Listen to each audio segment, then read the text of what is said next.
अब खबर बाराबंकी से।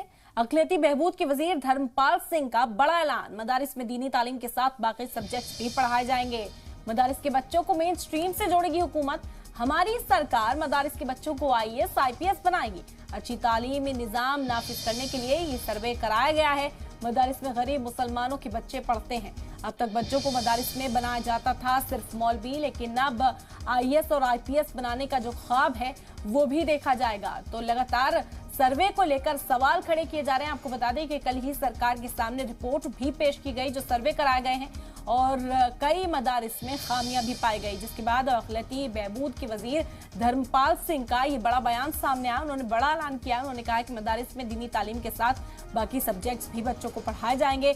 मदारिस के बच्चों को मेन स्ट्रीम से जोड़ेगी हुकूमत और यही मंसूबा है। इसी के तहत सर्वे कराया गया। उन्होंने कहा कि हमारी सरकार मदारिस में बच्चों को IAS और IPS बनाएगी।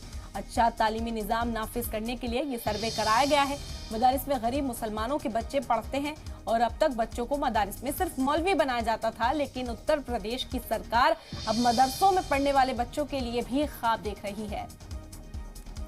8,500 मदरसे गैर मान्यता प्राप्त हैं और इनका विरोध वो लोग कर रहे थे जिनके स्वयं के बच्चे कॉन्वेंट में पढ़ते हैं। स्वयं कॉन्वेंट में पढ़े मदरसों में गरीब मुसलमानों के बच्चे पढ़ते हैं।